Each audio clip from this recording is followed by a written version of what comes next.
네, 저는 오늘 히브리서 11장 23절에서 26절까지 말씀을 가지고 복음으로 세워진 나라 시리즈 세 번째 시리즈를 여러분들과 함께 은혜 나눠보려고 합니다. 아마 우리의 삶 가운데에 가장 불쌍한 사람이 누구냐 이렇게 물어본다고 할 것 같으면 축복을 엄청나게 받았으면서도 축복이 축복인 줄 모르고 사는 사람들, 또한 감사의 조건이 너무 넘치게 많은데도 불구하고 감사가 내게 감사가 되는 줄을 모르고 그런 사는 사람들만큼, 그런 사람들만큼 불쌍한 사람이 아마 없을 겁니다. 똑같은 그런 상황 속에서 우리 믿음의 선진들에 따라서, 우리의 선진들이 믿음의 사람이냐 아니면은 하나님을 대적하는 사람이냐에 따라서 그 후손들이 받는 그 축복과 고난과 고통이라고 하는 것은 바로 하늘과 땅만큼의 차이가 나는 것을 우리는 바로 대한민국을 바라보면서 아주 분명하게 볼 수가 있죠. 마치 북이스라엘과 남유다에서 하나님을 경외하고 하나님을 배반하고 하나님 앞에 늘 범죄하는 그 예루살렘 이스라엘과 남유다와의 그 엄청난 축복의 차이가 나타나듯이 바로 이 대한민국은 어떤 믿음의 사람과 어떤 하나님을 대적하는 사람이 지도자로 그 세워짐에 따라서 아주 극명하게 하늘과 땅만큼의 그런 축복과 저주의 삶을 그 후손들이 지금 받고 살아가는 그 모습들을 우리가 바라보고 있지 않습니까?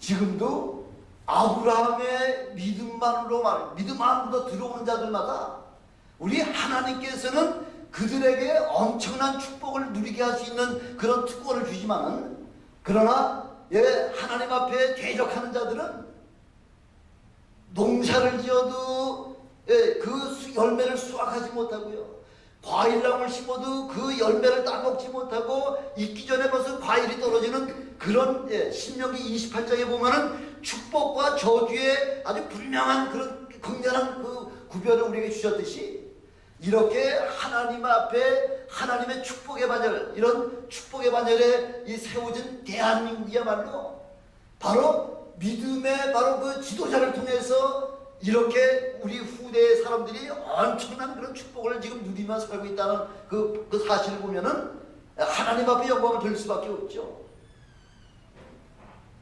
대한민국은 건국에서부터 시작해서 기독교 국가는 아니었지만은, 대한민국은 기독교 국가는 아니지만은, 그러나 한 지도자를 통해서 대한민국의 모든 사람들을 복음으로 인도하는 바로 그 사역을 그 지도자를 잘 만났기 때문에, 그래서 기독교 확산 정책을 통해서 대한민국이 오늘날 이렇게 엄청난 축복의 반열에 우뚝 서게 됐다는 거죠.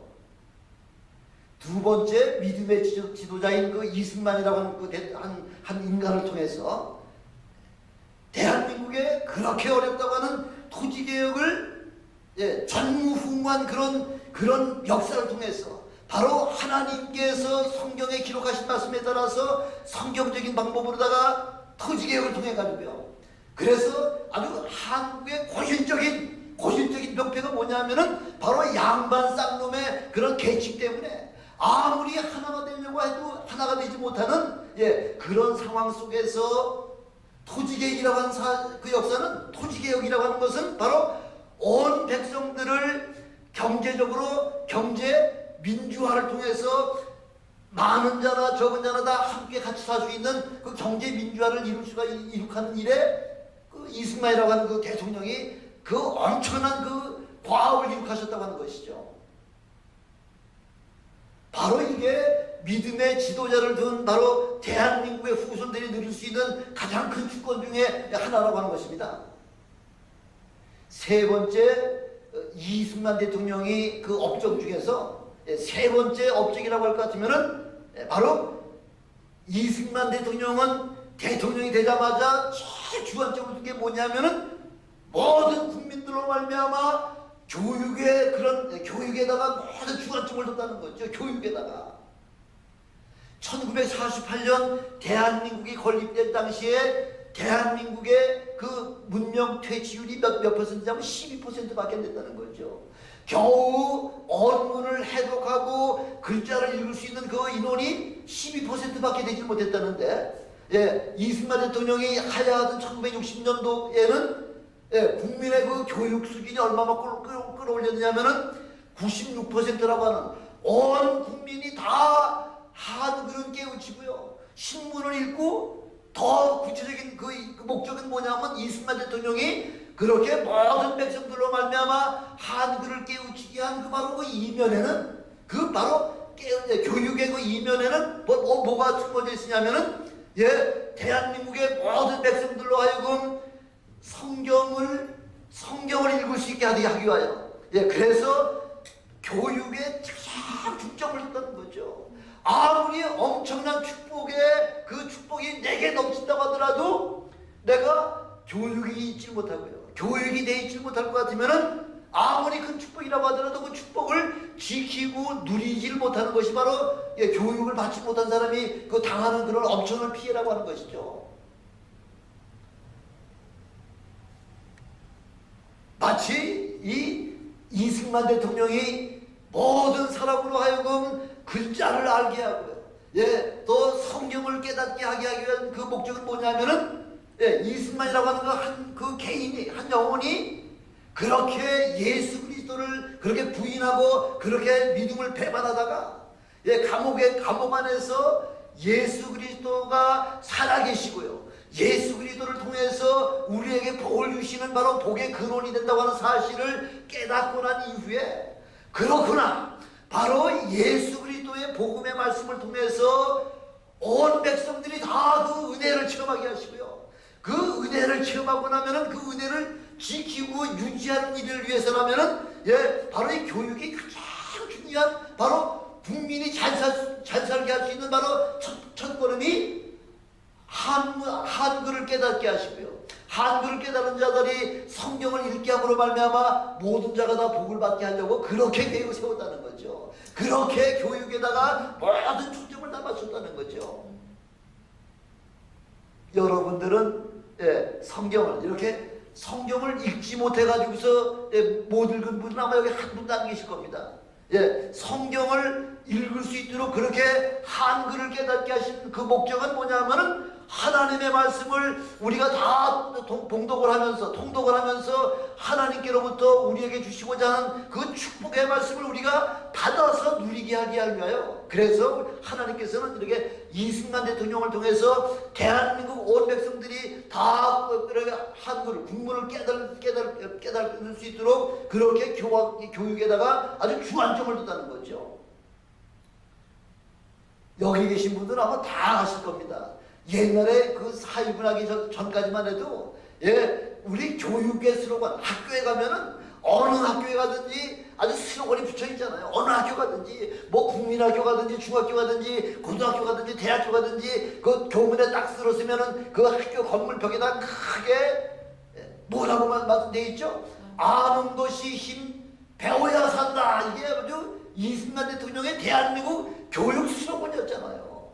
아는 것이 힘이라는 거죠. 알아야지만, 예, 내게 주신 그 복을 누릴 수 있을 뿐만 아니라, 예, 내가 열심히 개척을 해서 그 부를 갖다 누릴 수 있는 것이 바로 알아야 된다는 거죠. 아는 것이 힘이라 된다는 거죠. 배워야지만 우리가 살 수 있는 길을 갖다가 그렇게 이승만 박사가 아주 그 교육 슬로건으로 다 내걸어가지고 온 백성들로 하여금, 예, 그렇게 깨닫게 하셔서, 그 이승만 대통령이 하야하던 1960년도에는 국민의 문명 퇴치율이 96%까지 됐다고 하니까 대단한 그런 실적이었었죠.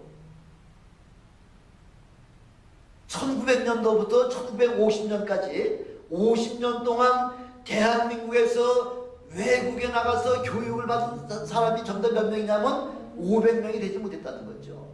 50년 동안 1900년부터 1950년까지 50년 동안 500명도 못 되는 사람이 해외 나가서 잠시라도 공부를 하고 유학을 하고 왔는데, 이승만 대통령이 대통령이 되면서부터는 미국에만 미국 정부하고 협약을 거쳐가지고요, 예, 그래서 10년 동안 얼마만한 그 사람을 미국에다가 교육을 보냈냐면 약 2만 명이라고 하는 사람을 미국에다가 교육을 공부를 시키려고 미국에 유학을 보냈다는 거죠.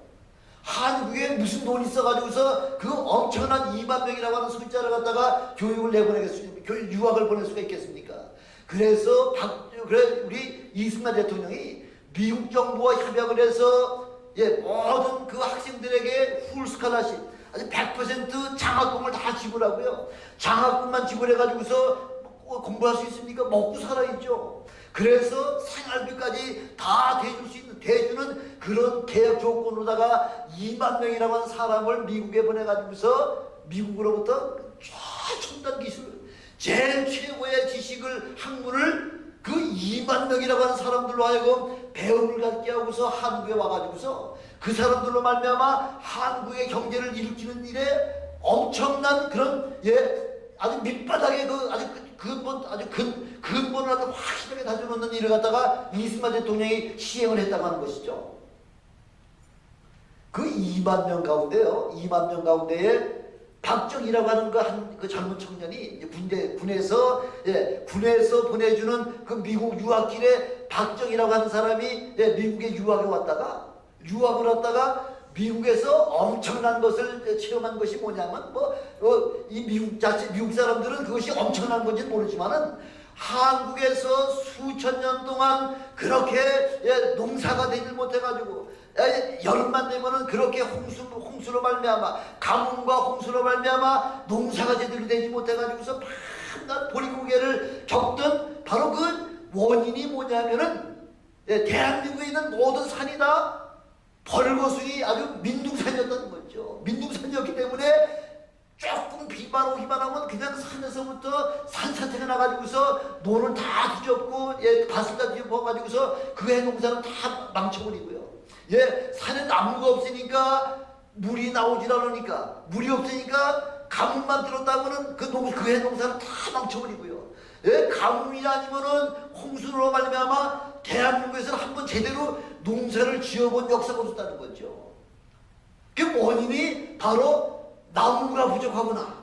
나무가 이 미국같이 이렇게 산마다 나무가 울창한 그런 그 일을 갖다가 보고 왔다는 거예요. 두 번째는 박정희가 이곳에 유학 와서 본 것이 뭐냐면 미국은 모든 도로가 아주 거미줄같이 아주 동서남북으로 도로가 고속도로망을 설치해 놔가지고 그래서 모든 동력이 그렇게 잘 움직이고 있다고 하는 사실, 바로 육신으로 말할 것 같으면은 바로 산업의 동맥과 같은 그런 고속도로가 잘 돼 있어가지고서 산업이 이렇게 발전됐구나 하는 이것을 이 두 가지를 체험하고 한국으로 들어갔다는 거죠.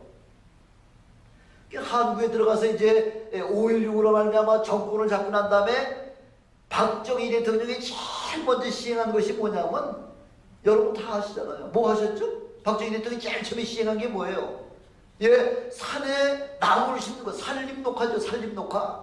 산림녹화뿐만 아니라 나무만 우선 심어가지고서는 안 되잖아요. 왜? 비만 조금 오면은 다 그냥 흙이 막 요즘도 보면 서울에서 비만 조금 오면은 그냥 산에 막 물이 흘러내려가지고서 흙이 다 떠내려와가지고서 아파트를 덮치고 해가지고서 작년에도 엄청난 그런 피해를 입었잖아요. 그래서 그 피해를 막으려니까 뭐가 필요하죠? 사방사업이라 사방사업. 산마다 이렇게 시멘 콘크리트로 해가지고서 일단은 그 비가 와도 그 흙이 밑으로 쏟아져 내려오지 않도록 시멘트 콘크리트로다가 군데군데 막아놓고 사방 나무를 심어가지고요. 대한민국이 전 세계에서 4대 조림국까지 됐다는 거예요. 4대 조림국. 박정희 대통령이 4월 5일 날을 신고일로다가 만들어가지고요. 4월 5일만 되면 전국에다가 그 나무를 심어가지고 그 몇십 년 동안 그 나무가 자라기 시작해가지고서 지금은 전 세계 4대 조림국에 들어갈 만큼 이렇게 대한민국은 강산이 아주 푸르게 그렇게 만드는 일에 박정희 대통령이 아주 위대한 역할을 했다는 거죠. 그것뿐만 아니라 미국의 고속도로 시스템을 봤을 뿐만 아니라 또 박정희 대통령이 서독에 가가지고요. 서독에 갔을 때에 2차 세계대전 때 히틀러가 그 군사 목적으로다가 아우토반 생활하지. 아우토반. 아우토반이 뭐죠? 고속도로잖아요. 우리 박성진 목사님 서덕에 계서 오랫동안 계셨기 때문에 서덕 그냥 구석구석에 그냥 아우토반 고속도로를 갖다 다 설치했을 뿐만 아니라 서동 내에만 설치했을 뿐만 아니라 온 유럽에 다 연결되도록 그 아우토반을 연결해가지고 독일에는 속도 제한이 없죠. 자기가 달릴 수 있을 만큼 달리는 거죠. 120마일이든 300마일이든 뭐 자기가 운전할 수 있을 만큼 이렇게 달릴 수 있는데 그렇게 달릴 수 있는 그 엄청난 그 아우토반을 만들어가지고요. 그런 모습을 바라보면서 대한민국에도 바로 이런 고속도로가 필요하다. 그래서 야당 지도자 그 당시 김영삼이하고 그 김대중의 두 대통령 그 야당 지도자들이 뭐 그냥 결사투쟁이죠. 결사투쟁. 대한민국의 고속도로 넘은 이 기간산업 때문에 대한민국은 망한다. 그러나 박정희는 이 고속도로가 세워져야만 물류가 물류가 아주 급속도로 운행이 되고 그것으로 말미암아 산업이 발달을 하는 일에 가장 중심적인 것이 바로 고속도로다 해가지고서 그 엄청난 반대도 무릅쓰고서 경부고속도로를 갖다 만들어 놓음으로 말미암아 대한민국의 산업을 융숭하게 만드는 가장 기본적인 그 사역을 이 고속도로부터 시작을 했다는 것이죠. 근데 지난주에도 제가 잠깐 말씀드렸지만은 이승만 대통령이 청년 시절에 감옥에 들어가서 사형수로 받아가지고서 그 감옥에 있는 동안 1902년도에 그 이승만이가 그 글을 감옥 안에서 약 한 300편의 그 논문을 떴는데 그 가운데에 몇 가지 아주 특별한 그 논문을 갖다 기록을 했는데요. 대한민국은 어떻게 해야지 산업이 발전된다고요? 배를 많이 만들고 물건을 많이 만들어서 배에다 잔뜩 싣고 세계 방방곡곡에 나가면서 대한민국의 물품을 팔아야 된다. 그게 뭐예요? 대한민국은 수출해야지 먹고 산다. 그래서 배를 많이 만들고 물건을 많이 만들어서 온 세계에 다니면서 물건을 팔아라. 그것이 대한민국의 경제가 살아나는 바로 첫 번째 요건이요. 두 번째 요건은 길을 넓게 닦아서 아주 모든 그런 유통이 자유롭게 그렇게 돼서 빠른 시간 내에 서로 물류가 유통이 될 수 있도록 하기 위해서 큰 길을 갖다 닦고 놔야 된다고 하는 것이 바로 1902년도에 이승만이라고 하는 그 사형수가 그 감옥 안에서 기록한 바로 대한민국이 살아나가야 될 그 길을 갖다 제시해 놨다는 것이죠. 이 믿음의 사람은요, 그 이승만이라고 하는 그 한 사람이 예수 그리스도를 체험하고 나니까 이렇게 모든 대한민국이 앞으로 나가야 될 그 목표와 그 방향이 뚜렷하게 제시가 돼가지고요. 그런 쪽으로다가 모든 공문이 그런 논문들이 그렇게 만들어지고요. 그걸 토대로 해가지고서 박정희라고 하는 사람이 그 일을 실제 실천함으로 말미암아 이승만과 박정희는 대한민국의 경제를 일으키는 아주 가장 그 두 사람이 공동작품보다 이렇게 대한민국이 오늘날 이루어지도록 그렇게 만든 장본이라는 거죠.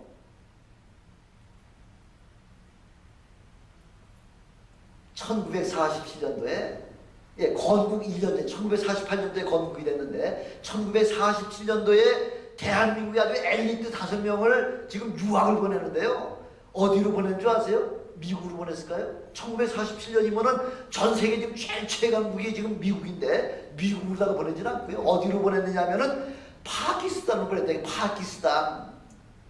인도하고 그 파키스탄 지금 종교 때문에 분류가 됐잖아요. 파키스탄에 대한민국의 엘리트 5명을 그저 유학을 보냈다는 거죠.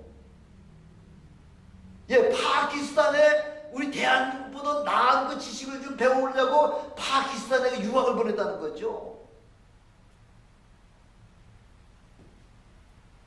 그 당시 필리핀의 국민소득이 1인당 국민소득이 대한민국의 4배나 많았었다는 거죠. 그래서 장충체육관을 필리핀 사람들이 지어줬다 그러네요.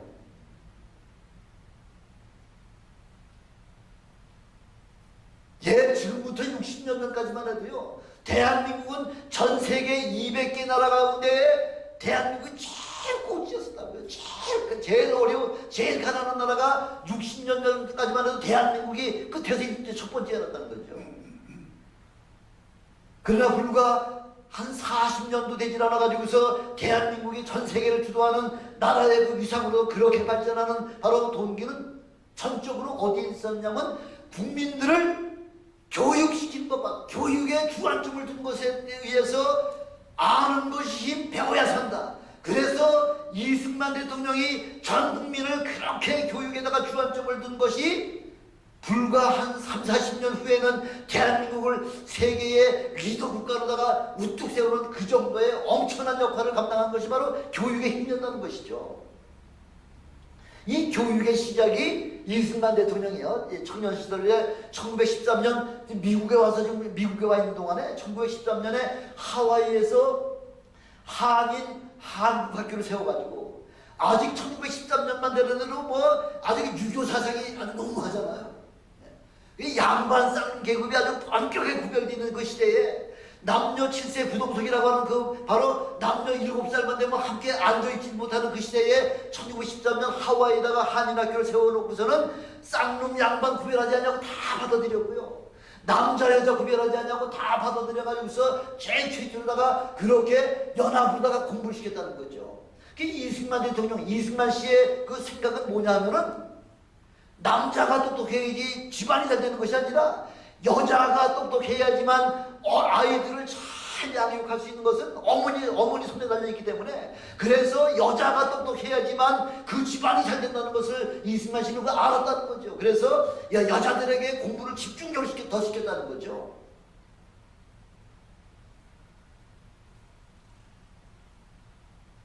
그것이 바로 이승만 씨의 그 생활 철학이었다는 겁니다.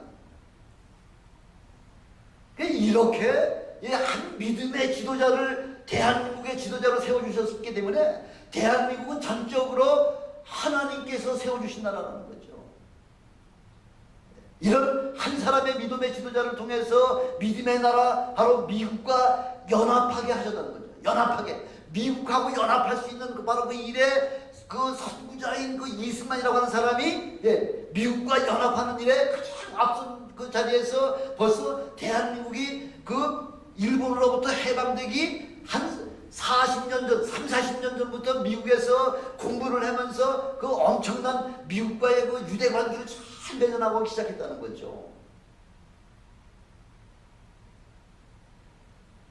우리 성경에서는 보면은 야곱의 가족 70명이요. 야곱의 가족 70명이 이스라엘이라고 하는 그 나라를 세우는 일에 여기 가면 여기서 치이고 저기 가면 저기서 치이고 70명이라고 하는 그 작은 숫자 가지고서 가정을 제대로 한번 세우기가 참 힘들죠. 왜? 이방 민족이 조금 잘 되는 것 같으면 쳐가지고서 그 모든 재물 같은 거 양이나 소나 우양 같은 걸 다 뺏어가기 때문에 도저히 한 나라를 세우기는 참 불가능하죠. 더군다나 그 아브라함의 족속은 저 갈대아우르에서부터 지금 가나안 땅으로다가 이주한 백성이기 때문에 어떤 특별한 그런 나라에서 지원해 주지 않을 것 같으면 혼자서는 도저히 일어날 수 없는 그런 연약한 나라임에도 연약한 그런 한 가족이 있죠.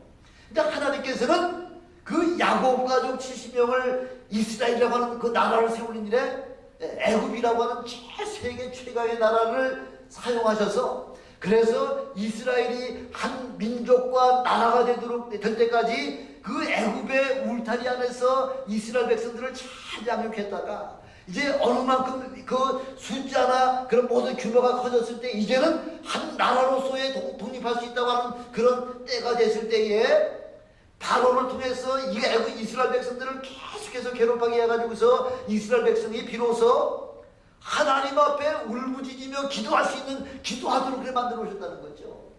바로의 마음을 극복하게 하시는 분도 하나님이시잖아요. 그래서 이스라엘 백성들을 그렇게 그냥 뭐 아주 온갖 노역을 다 시키니까 이스라엘 백성들이 하나님 앞에 비로소 하나님은 우리 민족을 저 갈대아 우르에서부터 가나안 땅으로 인도하시기 위하여 그 우리나라 민족을 세우셨다고 하는 사실이 기억이 나면서 하나님 앞에 부르짖을 때에 모세라고 하는 한 사람을 통해서 그 이스라엘을 애굽 다시 한번 애굽에서부터 출애굽시켜서 가나안 땅에 정착시켜서 한 나라를 세우는 일에 하나님께서 직접적으로 그렇게 역사하셨듯이 바로 대한민국은 바로 그런 한 이승만이라고 하는 한 청년을 통해서 미리 미국에다가 보내가지고요. 그 1905, 6년, 1900 초에 벌써 이승만 씨를 미국에다 유학을 보냈잖아요. 예, 그래서 미국의 최고의 명문 대학, 조지 워싱턴 대학, 하버드 대학, 그리고 프린스턴 대학, 이 세 대학에서 학사, 석사, 박사학위를 얼마 만에 맞췄다고요? 얼마 만에 맞췄다고요? 예, 5년 만에 맞췄다는 거죠. 5년 만에. 미국의 수재들도 그 조지 워싱턴이나 하버드나 그 프린스턴 대학에서 학사, 석사, 박사학위를 받으려면 최소한도 한 12년 걸려야지만 그 모든 과정을 다 마치는데, 이승만이라고 하는 사람은 외국에서 와가지고요, 그 언어가 아무래도 본국에서 태어난 사람들보다 여러 가지 부족함에도 불구하고 그 5년 안에 그 세 가지 학위를 다 습득을 해가지고요, 습득하자마자 막바로 미 정계 지도자들 찾아다니면서 또 미 전국을 다니면서 그렇게 강연을 하며 다니면서 일본의 실상에 대해서 자세하게 그렇게 공표하면서 그렇게 연설하며 다녔다는 거죠. 이승만 씨가 지금 연설한 주 내용이 뭐냐면은, 예, 지금 일본이라고 하는 이 한 나라는 지금 조선 땅을 지금 점령하고 있고요. 조선 땅뿐만 아니라 이제는 얼마 있지 않냐서 만주를 점령할 것이고요. 만주를 점령하고 난 다음에는 저 중국을 점령할 것이고, 중국을 점령하고 난 다음에는 그 다음에 그 다음에 침공에 들어올 때가 바로 미국 땅입니다. 그렇게 하면서 계속 미국 지도자들을 만나고 그 미국을 다니면서 그렇게 강연을 하고 다녔다는 거죠. 미국 사람들이 그 한 청년이 지금 일본이라고 하는 나라는 지금 한국도 점령했고 만주와 중국과 지금 미국 땅까지 지금 침략해 들어올 것입니다. 이렇게 강연하고 돌아다니니까 정신이상자인 줄 알았다. 정신이상자. 예, 자기네들 조선민족을 독립시키려고 저렇게 헛소리하고 다닌다, 이렇게 생각했다는 거죠. 미국의 모든 지도자들은. 그럼에도 불구하고 계속해서 몇십 년 동안을 그렇게 하면서 강연하고 돌아다니다가 어느 날 보니까 1931년에 일본이 어디를 침공했어요? 만주를. 예, 일본이 만주를 침공해가서 만주를 먹어버린 거죠. 예, 만주를 먹고 나니까 그 다음에 벌린 전쟁이 무슨 전쟁이에요? 청일전쟁. 예, 중국 땅이 생각난 거죠. 예, 그래서 미국 사람들이 생각하기는 중국 땅은 일본에 비해서 한 20배는 더 크고, 20배는. 예, 인원은 뭐 몇십 배가 더 많은 그 중국 땅을 어떻게 일본 조그만 섬나라에서 어떻게 점령하겠냐, 우습게 얘기했다는 거죠. 그러나 예, 이승만 대통령이 이승만이라고 하는 청년이 그렇게 연설하고 다닐 때에 우습게 가볍게 농담같이 생각하면서 들었던 그 미국의 지도자, 1931년에 만주가 정복이 되고요, 1937년도에 중국이 정복되고요, 그 다음에 다음은 미국 땅입니다. 다음은 저들이 미국 땅에 침략을 하는데 알래스카 아니면은 하와이를 침공할 것입니다. 뭐 때문에? 예, 일본에 지금 산업이 발전되다 보니까 뭐가 필요하죠? 석유가 필요하기 때문에 일본은 반드시 미국을 침공을 하는데 알래스카 아니면은 하와이를 침공할 것입니다. 웃었다는 거죠. 예, 그 웃음이 얼마 되지 못해가지고서 이승만 씨가 1941년도에 좌펜 인사이드 아웃이라고 하는 일본의 그 속셈을 노출한다, 폭로한다 하는 그런 책을 갖다가 1941년 6월달에 그 책을 갖다가 출간을 했는데, 그 책을 읽고서 누가 제일 감명을 받았냐면은 노벨 문학상을 받았던 펄봉 여사가 그 이승만 씨의 좌펜 인사이드 아웃이라고 하는 그 책을 딱 보면서, 이야, 기가 막힌 책이구나, 기가 막힌. 이승만이라고 하는 그 한 사람의 그 과거부터 쭉 해가지고서 그런 예언한 그런 이야기, 그 예언의 말이 한 가지부터 10가지가 다 한 가지도 틀림없이 100%다 맞았구나. 그러면 마지막 맞추는 게 뭐예요? 일본이 머지않아 미국까지 침공할 것이다. 상상을 못한 거죠. 상상을. 어떻게 저 일본 나라가 미국의 그 위대한 세계 최강의 나라 미국을 침공하리라고는 상상을 못했던 거죠. 그 1941년 6월달부터는 이제 모든 그런 언론이나 그런 지식인들이 그 좌펜 인사이드 아웃이라고 하는 이승만의 그 책을 갖다가 거기에 관심을 갖기 시작했는데 아니나 다를까 6개월 만에 1941년 12월 달에 일본이 그냥 갑작스럽게 진주만을 공격했잖아요. 그 당시까지 미국은요, 일본은 아주 가장 가까운 그런 우호적인 나라요. 일본은 감히 미국을 침공할 것이라고는 상상을 하지 못했는데 1941년 12월 달에 기습적으로다가 하와이를 공격해가지고서 엄청난 피해를 받잖아요. 엄청난 피해를 받는데 벌써 이승만 씨는 그 전에 미국의 젊은 사람들을 한조선이라고 하는 땅에다 많이 좀 보내가지고서 일본의 그 계략적인 뭘 침투하려고 하는 그 모든 근성들을 다 차단을 시키면은 그 이후에 미국은 다른 염려를 하지 않아도 된다고 하면서 그렇게 몇 번을 얘기했을 때도 미국은 들은 척도 하지 않았다가 비로소 이승만 씨 그 모든 그 논조들이 정확하게 들어맞았다고 하는 사실들을 비로소 깨닫기 시작했다는 거죠.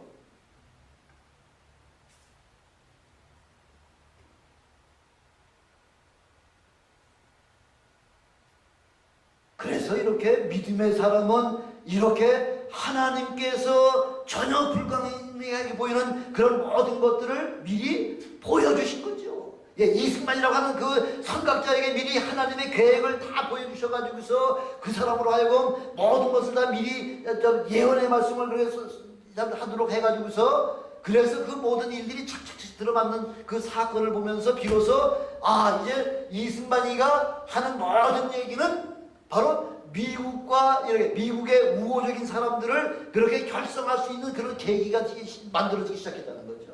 그래서 한국을 도울 수 있는 바로 친의회를 갖다 조직을 해가지고요. 그래가지고서 그때 그 매번 정기적으로다가 미국의 지도자급이 있는 사람들과 그렇게 미팅을 하면서 그 자리에서 누굴 만났냐면 한 20대 젊은 그런 육군 소령을 만났는데요. 바로 그 사람이 누구냐면은 맥어더 장군이 맥어더 소령. 맥어더 소령 20대의 젊은 맥어더 소령을 그 한의회를 친의회 한국을 돕기 위해서 조성된 그 친의회를 통해서 누굴 만나냐면은 맥어더 소령을 만났다는 거죠.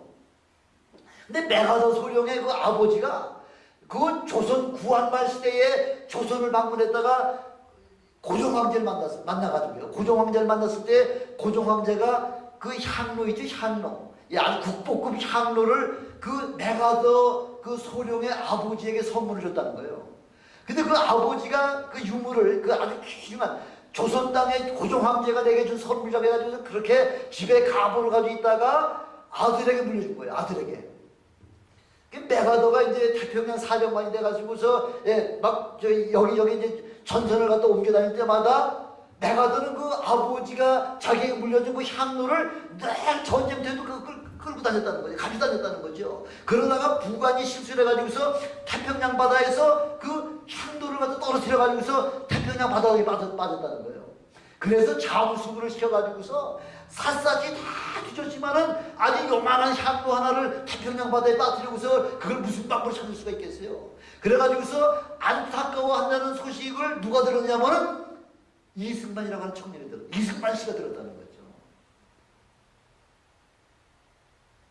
그래서 이제 이승만 대통령은 이제 대통령이 막 돼가지고서 이제 아주 정부 수립도 하지 않냐고 대통령 취임을 하지 않았지만은 전국에다가 알아보면은 그 향로가 어디에서 누가 만들었다는 건 알 수 있잖아요. 그래가지고서 수소문해가지고서 그 맥어더가 잊어버린 똑같은 향로 하나를 구했고요. 그거하고 또 비슷한 향로, 국보급 그 향로를 또 2개를 더 구해가지고서 3개를 아주 기가 막히게 포장을 잘 해놓고서는 맥어더 원수를 갖다가 초청을 했다는 거죠. 한국에. 대한민국 정부 수립과 대통령 취임식 하는데 당신이 와서 좀 축하 좀 해주세요. 근데 그 당시만 해도 지금 맥어더 사령관은 미국에서 지금 아이젠하워 사령관이냐 아니면 메가더 사령관이냐. 그 아이젠하워는 유럽 쪽의 사령관이고 메가더는 이 태평양이고 사령관이잖아요. 그래가지고 서로 쌍벽을 이루고요. 예, 그래서 누가 대통령이 되느냐는 이 바닥에 이렇게 엄청난 그 존재에 있었기 때문에, 예, 그래서 이승만 씨가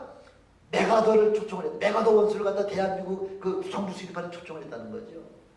예, 그래서 메가더가 오니까 그 미국에서 뭐 첫 번째, 두 번째 거물급이 지금 대한민국 정부 수립하는데 지금 참관자로다 경충사정단으로다가 오니까 이제 많은 기자들이 아주 대기자들이 그냥 쫙 수행을 했다는 거죠.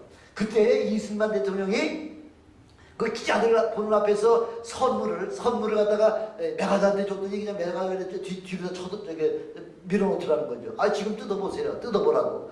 그래서 아니 나중에 뜯어보겠다는 거예요. 지금 뜯어보라 그래가지고서 그 여러 사람이 보는 앞에서 뜯어보니까 메가더가 그렇게 지금 잊어버려가지고서 그 사모하던 국보급, 대한민국 국보급의 향로가 탁 튀어나오니까 거기에서 그냥 이 메가더가 감동이 돼가지고요. 대한민국을 위해서 그냥 뭐 엄청나게 축복을 하고, 그리고 뭐라고 얘기를 했느냐면요.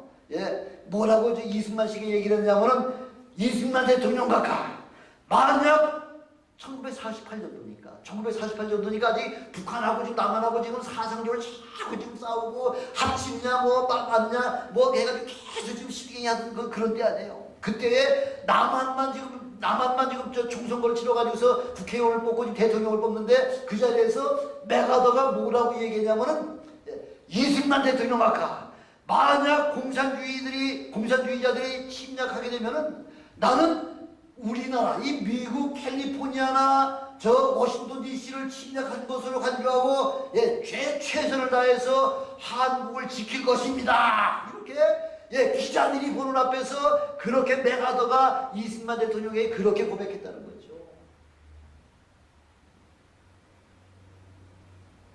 선물은요, 이 작은 선물 하나가 대한민국을 지키지 못하는 공산 수준에 빠지느냐 아니면 자유민주주의를 회복한다의 그 엄청난 기로에서 그 향로 하나의 그 선물로 말미암아, 예, 일국의 그 가장 최고의 태평양지구 사령관 그 메가더에게 이런 고백이 나오도록 그렇게 만들었다는 거죠. 누가 그런 지혜를 주셨을까요? 하나님께서. 그래서 기자들이 지금 아주 그 메가더가 이승만 대통령에게 고백한 그 이야기를 아주 대서특필했다는 거죠. 대서특필. 그러니까 어떤 기자들은 이제 그 논평에서, 아니 자기가 무슨 대통령도 아닌데 대통령을 막 넘어서가지고 대통령을 오버해서 너무 아주 감상적인 그런 발언을 하지 않았나? 너무 지나친 거 아니에요? 하고서, 예, 막 메가더를 그 정죄하는 사람도 있었지만은, 그러나, 예, 불과 1949년도에, 그 다음에 했죠. 예, 우리나라가 정부가 수립된 그 다음 1949년도에 지금 계속해서 북한에서 또 중국에서 러시아에서 계속해서 주장해가지고서 대한민국 안에서는 더 이상 외국인이 주둔하지 말자고 다 철수하자고 해가지고서 소련이 그렇게 주장을 해가지고서 소련도 철수하고 중국도 철수하고 미국도 철수하게 만들었다는 거죠. 왜? 그리고서는 전쟁을 일으켜봤자 미국에서는 한국에 도움을 주기 위해서 오려고 할 것 같으면 최소한 또 한 달은 걸려야 되잖아요. 근데 중국하고 지금 러시아에서는, 소련에서는 그냥 중국에서는 그냥 압록강만 건너면 막바로 공격할 수 있고요. 그래서 그렇게 계획을 해가지고서 미국하고 다 철수를 시켜놓고 난 다음에 1950년 6월 달에 그냥 기습적으로다가 지금 김일성이가 좀 남한을 좀 쳐들어오기 시작했던 거죠. 이때에 메가더 장군이 이 극동지역 태평양지구 사령관으로 있으면서 이승만 대통령에게 한 약속이 있어가지고서 연인을 얼마나 지금 미국에서 지금 군인들을 갖다가 한국에 들여오냐면 150만 명을 들여왔다는 거예요. 150만 명이 들어와서 몇 명이 죽었나요? 전사자가 5만 명이 죽었어요. 5만 명이 죽고 10만 명이 부상을 입은 거예요. 150만 명을 대한민국에다 군인들을 들어오고 5만 명을 죽이고 10만 명이 부상자를 내는 그 엄청난 그런 일들을 맥아더 장군이 이승만 대통령에게 약속한 약속을 지키려고 이렇게 넘어가지고서 그 공산주의 치하에 넘어가기 바로 직전에 대한민국을 기사집으로다가 살리는 일에 맥아더 장군이 위대하게 쓰임을 하는 그런 역사가 일어났었다는 거죠. 3년 동안 그 전쟁을 하는 동안에 미국의 대통령 선거가 있었는데 아이젠하워가 대통령에 출마해가지고 뭐라고 자기가 자기의 그 선거 그 공약을 했냐면 내가 대통령이 되면은 한국 전쟁을 종료시키겠습니다. 왜? 아이젠하워는 노르망디 상륙 작전을 통해 가지고 유럽을 제패한 사람이잖아요. 그러니까 그까지 그 극동의 조그만 나라 대한민국을 창조시키는 거는 누워 떡 먹기 정도로 생각하고서 그렇게 공표하고 대통령이 됐는데 대통령이 막상 되고 나니까 그게 자기 마음대로 됩니까? 소련이 넘어오죠, 중국이 넘어오죠. 그래서 계속해서 그쪽에 막 그냥 인해 전술을 통해 가지고서 수백만 명이 계속해서 막 밀려오는데 미국에 당연히 제주가 없었잖아요. 그래서 이제 아이젠하워가 이제 모든 전쟁을 빨리 종료하면서 이제 철수시키려고 하면서 그 반공파 포로들을 서로 이제 남북 간에 서로 포로를 교환하려고 이제 다 준비를 해놓고 있는데 이승만 대통령이 지금 포로로다가 잡혀있는 사람 중에 거의 대부분이 나는 다시는 북한으로 넘어가기 싫습니다. 나 이 나라 남한에 남아있겠습니다 하는 게 몇 명이 됐냐면 27,000명이 남아있었다는 거죠. 그 27,000명을 이거 좀 풀어줘야 되겠습니다 하고서 이승만 대통령이 미국과 그렇게 협약을 하는데 미국에서는 그 3만 명을 다 북한에 보내고 북한에 억류되어 있는 그 우리 포로들, 미군 포로들을 다 우리가 넘겨받아야 되지 그렇게 놔줄 수가 없습니다 하고서 이제 그래 완강하게 버틴 거죠. 그때에 이승만 대통령이 그 모든 포로 수용소는 누가 지키고 있냐면 미군들이 다 지키고 있죠. 미군들이. 미군들 향해서 총을 겨눌 수가 없잖아요. 미군들 향해서. 포로들을 27,000명을 빼내야 되는데 그 보초 쓰고 있는 미군들을 향해서 총을 겨눌 수가 없으니까 할 수 없이 작전을 짜야지. 그 이승만 대통령이 각 포로 수용소의 책임자들에게 만약 너희들이 포로들을 해방시키지 못하면 차라리 너 죽어버려. 죽든지 해방시키든지 둘 중에 하나고서 아주 극명을 이승만 대통령이 극명을 했죠. 그래가지고서 총을 미국인들한테 겨눌 수가 없으니까 다 고춧가루 있죠. 고춧가루를 다 이렇게 몰래 숨겨가지고 가가지고서 보초 쓰고 있는 미국 군인들에게 눈에다가 확 버렸다는 거지. 고춧가루를. 고춧가루가 눈에 들어가가지고 뭐 제대로 눈 볼 사람 있습니까? 어물어물하면 산 사이에 그 반공포로 27,000명을 싹 해방을 시켰다는 거죠. 자유를 시켰다는 거죠. 미국에서는 뭐 이렇게 화가 나가지고서 아이젠하워가 뭐라고 얘기하냐면 이제 미국에 또 한 사람의 대적자가 생겼다. 바로 이승만이라고 하는 사람이 또 하나의 대적자가 생겼다고 하면서 로버트슨이라고 하는 사람을 한국에서 파송을 시킨 거예요. 도대체 어떻게 된 건지 한번 그 진상을 좀 알아보고서 그 한국 이승만 대통령한테 책임 추궁을 하라 하고서 그렇게 보냈는데 로버트슨이 이렇게 한국에 와가지고 이승만하고 이제 서로 이렇게 대화를 하다가 이승만 대통령이 요즘은 청와대지만 옛날에는 경무대였잖아요. 경무대 창문을 통해 가지고 이렇게 바깥을 내다보고 있는데 마침 까치 한 마리가 휙 날아가더라는 거죠. 까치 한 마리가. 이승만 씨가 이제 그 로버트슨 특별 특사한테 그렇게 얘기했다는 거죠. 저 하나님이 지으신 까치도 자유롭게 마음대로 날아다니거늘 하물며 하나님의 형상으로 지음받은 바로 공산국가를 싫어해가지고서 남한에 남겠다고 하는 그 27,000명의 그 고귀한 인생을 위해서 내가 이 자유를 놔주는 데 있어서 뭐가 문제냐는 거죠. 나는 이 일을 위해서 하나님 앞에 끊임없이 기도하고 하나님께로부터 응답받아서 난 자유의 포로를 27,000명을 놔줬는데 로버트슨 당신은 이 일을 위해서 며칠이나 기도하고 한국에 왔습니까? 물어본 거죠. 로버슨이 유구무원 있죠. 야, 그렇구나. 하나님의 형상대로 지음받은 바로 그래서 하나님 앞에 기도해서 하나님이 놔주라 자유하게 놔주라고 그렇게 응답받아서 놔줬다는데 로버트 신이 미국에서 할 말이 없잖아요.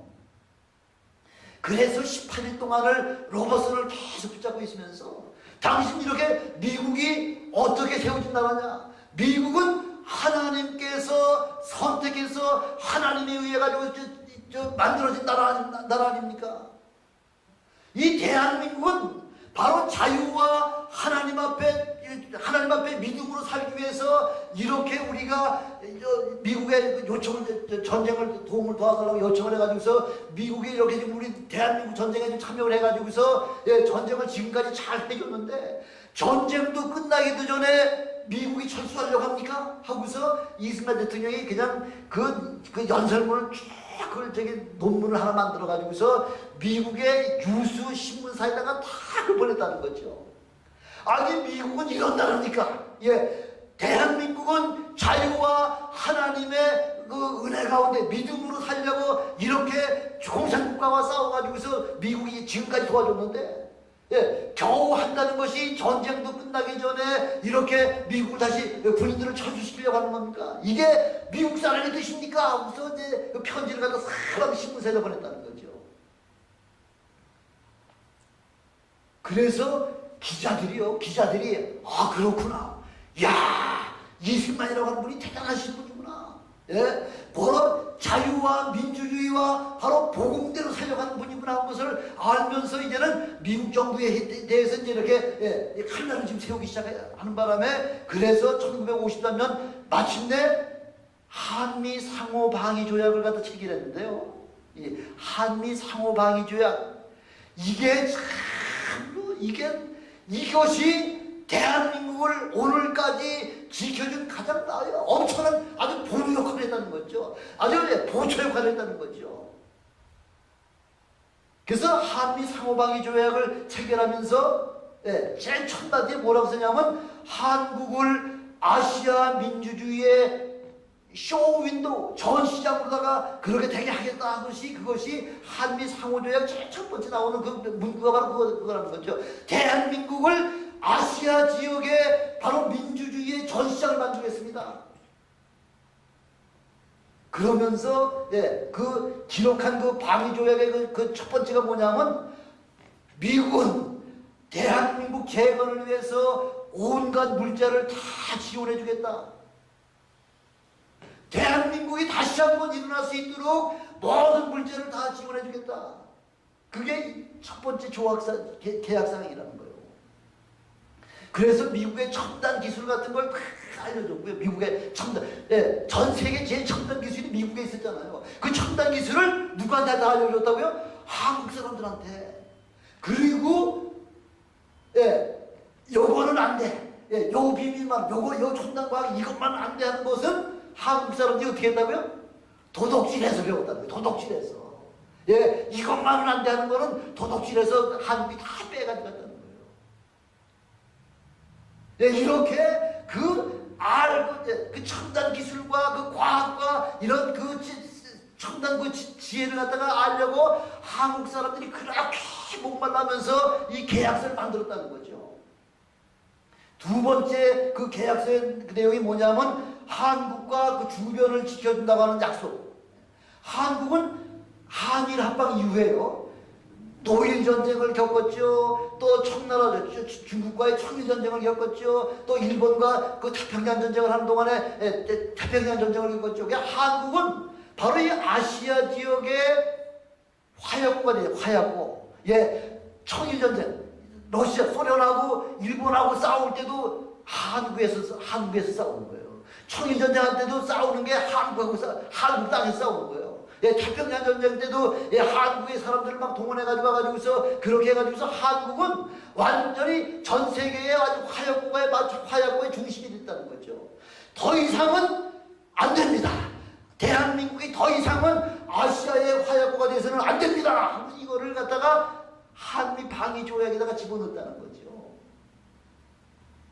기가 막힌 거죠. 대한민국이 건국이 1000년 전까지만 해도요. 1000년 전 동안에 외세 침략이 995번의 침략을 받았다잖아요. 매년 그냥 크고 작은 전쟁을 일으켜가지고서요. 그러니까 아니 뭐 10년에 한 번 전쟁을 일으켜도 죽을 지경인데 매년 한 번씩 크고 작은 전쟁이 일어나가지고서 대한민국에 일어날 수 없는 그런 상황 속에서 도저히 헤어나지 못하던 그런 상황 속에서 미군과의 상호 방위 협약을 할 때에 바로 미국은 한국을 모든 세계 외세로부터 내가 지켜주겠습니다. 그걸 이 계약서의 두 번째로 기록을 해놨다는 거죠.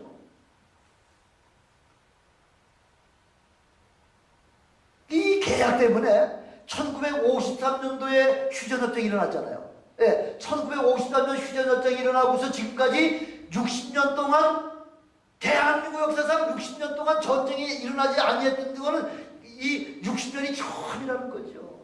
이 60년이라고 이 엄청난 기간 동안에 대한민국은 모든 산업의 역량을 나라 잘 살고 국민을 더 행복하게 만드는 그 일을 위하여 모든 힘을 그 60년 동안에 응집을 했다는 거죠. 그 바람에 대한민국이 외세로부터 공격을 당하지 않으니까 60년 동안 이 평안한 그 미국의 우산 가운데, 미국의 지켜주는 그 가운데에 이렇게 경제에 힘썼기 때문에 대한민국이 전 세계에 불과 30-40년밖에 되지 않는 그 시간 동안에 대한민국을 세계 10대 경제대국으로다가 이렇게 우뚝 세워놨고요.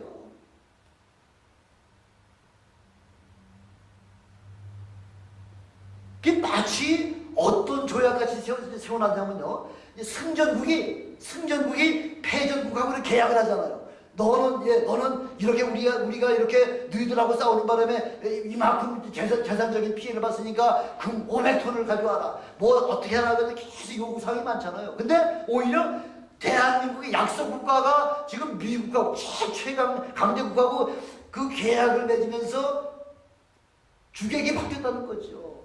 예, 대한민국이 위에 올라가고 너희들은 대한민국의 모든 일들은 그 방위 앞에서 화살 총알바지 좀 해줘. 총알바지. 한국 사람들은 뒤에서 마음껏 그렇게 경제 발전을 위해서 힘쓸 테니까 너희들은 총알바지 좀 대한민국에서 총알바지 해줘 하고서 그렇게 계약을 맺었다는 거죠. 그래서 이런 질문이 있다는 거죠. 이승만 대통령은 강대국에게 할 말 다 했다는 거죠. 아니 우리가 미국 사람이 대한민국에 뭐 죄진 거 있습니까? 그런데 우리가 미국이 그동안 우리 3년 동안 그렇게 대한민국을 도와줘가지고서 바로 풍전등화같이 바로 공산정권의 멸망되기 바로 직전에 바로 이 미국을 통해서 이렇게 살려줬더니 죽을 사람 살려줬더니 뭐 하라고요? 내 보따리 내놔? 그거하고 똑같은 거죠. 이승만 대통령은 이런 거 해주고 이것도 해주고 저것도 해줘 하고서 강대국이 요구 다 한다는 거죠. 이런 대통령 여정을 본 적이 있냐는 거죠. 최약속, 전 세계에서 제일 끝으로다가 가난한 그 대한민국이 세계 제일 부자인 사람에게 이것도 해주고 저것도 해주고 하고서 마음대로 다 그 계약서상에 다 요구했다는 거죠. 두 번째는 한미 조약, 방위 조약만큼 약소국에서 일방적으로 다 유리하게 그렇게 맺은 그런 계약서는 전 세계 어디 가든지 그런 게 없다는 거죠. 약소국이 어떻게 유리해요? 강대국이 유리하죠. 근데 계약할 때 조사돼 대한민국은 모든 조건이 미국보다 유리하도록 다 그렇게 조약을 만들었고요. 세 번째 그 조약상에 뭐가 들어갔냐면요, 한미 동맹으로 말미암아 한국 휴전선에 38선 휴전선에 제일 앞에 누가 지금 지키고 있어요? 미국 군인들이 지키고 있잖아요. 요즘은 이제 일단 이성도 후퇴했지만 얼마 전까지도 미국 군인들이 일선 그 디에고제 때 156마일을 다 미군들이 지키고 있었잖아요. 미군들이 뭐예요? 한국이 총알바지예요. 총알바지. 아니 어느 나라가 감히 미국 사람을 상대로, 미국 군인을 상대로 해가지고서 전쟁을 일으키겠는데 거죠.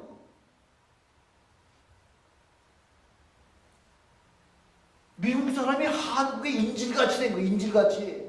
잘못한 것도 없는데 한국의 인질같이 38선에 156마일에 쫙 미군들이 배치가 돼 있어가지고서 북한에서 넘어올 수가 있어야죠. 미국을 상대해가지고서 무슨 전쟁을 일으킬 수가 있어야죠. 벌써 일본을 통해서 미국이 원자탄이 얼마나 무섭다고 하는 사실을 북한이 너무 잘 알고 있으니까 한 방이면 끝나는 거죠. 그래서 이승만 대통령이 아주 미국에서 스타가 되네, 스타다. 이야, 이승만이라고 하는 사람 대단한 사람이다. 그래가지고 미국에 초청을 했잖아요. 초청을 해가지고서 아주 보통 특별한 사람이면 아니면은 상하 양원 합동회의 때 나가서 국회의원들, 상원 하원들 다 있는 자리에서 그 합동 연설할 때 연설 못해요. 웬만한 사람이죠. 근데 이승만 대통령은 그 양원 합동 그 회의에서 연설할 수 있는 그 초청을 미국에 초청해가지고서 양원 합동에서 좀 연설 좀 해주세요 하고서 부탁을 했을 때에 그 이승만 대통령이 양원 합동 그 회의에서 연설한다는 소식을 듣고 입법부는 물론 입법부는 국회가 입법부니까 입법부는 다 참여하고요. 방청석에도 사람이 또 들어와서 와야 되는데 사법부, 대법관들 이런 사법부에 있는 사람들이 다 나 이승만 대통령 연설 한번 듣고 싶습니다 하고서 다 신청을 했다는 거예요. 또 군장성들, 육해공군 사령관들 이런 사람들이 장성들 별 3개, 4개짜들이 나도 이승만 대통령, 나도 6.25 전쟁에 참전했기 때문에 그 이승만 대통령의 연설 한번 듣고 싶습니다 하고서 신청했다는 거죠. 그것뿐만 아니라 지금 미국에 들어와 있는 그 외국 그 대사관들, 그 외교관들이 우리도 한번 그 이승만 대통령의 연설 한번 듣고 싶다 하면서 막 신청이 막 너무 넘쳤다는 거죠. 아니, 이 수용할 수 있는 한정이 돼 있는데 수많은 사람이 그 이승만 대통령 연설 한번 듣고 싶다고 신청을 해가지고서 할 수 없이 긴급 출입 허가증을 발행을 했다는 거예요. 당신은 오케이, 당신은 안 되고. 그래가지고 막 불평뿐만이 나와가지고서 국회의사당 바깥에까지 사람들이 진을 치고 있었다는 거죠. 그때 우리 이승만 대통령의 그 한 연설 첫 번째가 뭐냐면요. 우리 한국의 자유와 하나님을 믿을 수 있는 그 신앙을 지켜주기 위하여 미국 국민들이 군대를 보내주셨고 또한 물자를 보내주셨음을 진심으로 감사합니다 하면서 먼저 미국 국민들을 향해서 이렇게 군인들을 보내주시고 물자를 보내주셔가지고서 모든 게 전쟁을 잘 마치게 해주신 미국 국민 여러분에게 감사합니다 이렇게 하면서 두 번째 뭐라고 얘기하냐면요. 특별히 감사를 드리고 싶은 분들이 계십니다. 특별히 감사? 난가 하고서 그렇게 생각했겠죠. 그때 이승만 대통령이 뭐라고 얘기하면 미국의 어머님들께 감사를 드립니다. 미국의 어머니들께 감사드립니다. 왜? 자신의 생명보다 소중한 아들들을 한국의 자유를 지켜주기 위하여 죽음의 자리로 보내주셨기 때문에 미국의 그 한국의 아들을 보내주신 바로 당신들의 생명보다 더 귀한 그렇잖아요. 여러분 아들들이 차라리 내가 죽겠습니다 하면 죽지 아들을 죽는 자리에 내보낼 사람이 부모가 그런 어머니가 세상에 어딨냐는 거죠. 그래서 이승만 대통령은 먼저 그 어머니들께 감사하다는 거예요. 그 자기 생명보다도 더 귀중한 아들들을 죽음의 자리로 보내주신 어머님들께 진심으로 감사드립니다 하고 이렇게 선언을 했다는 거죠. 그러니까 그 참여했던 그 국회의원들 상하야원 그 의원들이 다 기립해가지고요. 그래서 그냥 박수 쳤다는 거죠. 기립박수. 전국에서 그 생중계로다가 그 이승만 대통령의 연설을 들었던 그 어머니들은 얼마나 감동을 했는지요. 야, 그렇구나. 영웅은 누가 영웅이에요? 그 아들들을 한국 전쟁에 보내준 어머니들이 영웅이라는 거죠. 어머니들이. 그러니까 어머니들이 그냥 감격하는 거죠.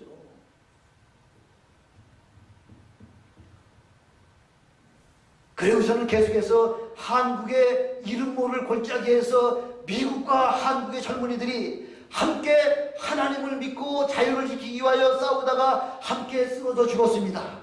지금 하늘나라에 올라가서 우리 구주 예수님의 품에 안겨 있을 줄로 저는 확실하게 믿습니다.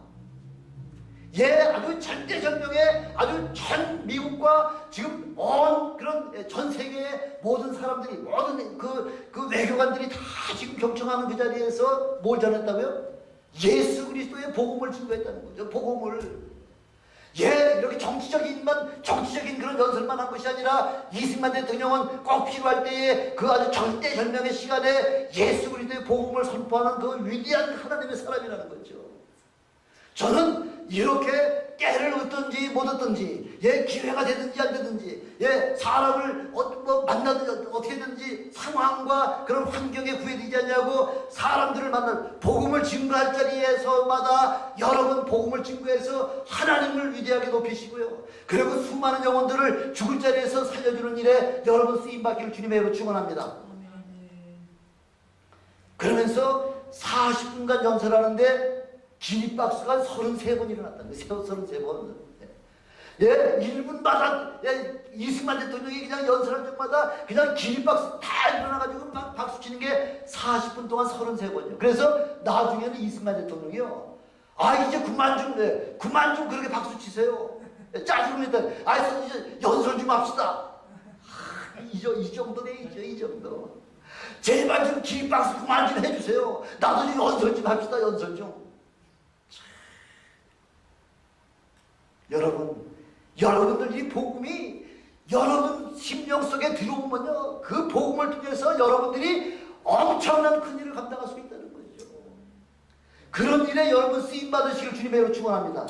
그래서 뭐 정치적으로다가 잘하는 것도 있고 잘못한 것도 있고 뭐 공부하는 거 많이 있죠. 그런 거 제쳐놓고요. 그런 거 다 그런 거 가지고 지금 제가 얘기하는 것이 아니라, 이렇게 믿음의 사람은 믿음을, 하나님 앞에 믿음을 드릴 때에 우리 하나님께서는 우리의 기도와 간구를 한마디도 땅에 떨어지지 아니하시고 놓치지 아니하시고 다 들어서 응답하시는 하나님, 그런 하나님을 체험하시길 주님의 이름으로 축원합니다. 그래서 1960년도에 4.19 폭동으로 말미암아 이제 그 모든 그 대통령직을 다 이제 버려두고 하와이로다 망명을 했잖아요. 그 하와이로다가 60년도에 망명해 65년도에 그 저기 돌아가시는 그 시간까지 91세에 하와이에서 쓸쓸히 죽으면서 뭐라고 마지막으로 우리에게 이야기했냐면요, 갈라디아서 5장 1절의 말씀을 가지고 그리스도께서 우리로 자유케 하시려고 자유를 주셨으니 그러므로 굳세게 서서 다시는 종의 멍에를 매지 말라. 한 민족의 한평생 민족과 나라를 위해서 그런 7, 80년 동안 1899년 1월 달에 예수 그리스도의 살아계심을 체험하고 그분이 하나님의 아들이심을 체험하고 죽은 자 가운데서 부활하심을 체험한 이후에 1965년 65년 동안 전생일을 다해서 하나님 앞에, 하나님, 이 민족과 이 나라가 바로 이 하나님의 자유로 말미암아 참 이 대한민국을 영원토록 지켜주시옵소서, 이 나라를 복음으로 축복해 주시옵소서 하는 그 기도가 그 예수 그리스도를 체험한 그 순간부터 죽는 그 순간까지, 91살에 죽는 그 순간까지 한 번도 쉼이 없이 끊임없이 하나님 앞에 기도한 그 기도의 덕분에 지금 그 후손들이 우리가 이렇게 참으로 엄청난 축복을 누리며 사는데도 그것을 복으로 깨닫지 못하고 사사건건 입으로 불평하고 입으로 원망하고 입으로 저주하는 그런, 그렇게 어리석은 사람이 되지 말자고 하는 것이 바로 오늘 제가 여러분들에게 드리고자 하는 바로 큰 메시지라는 거죠.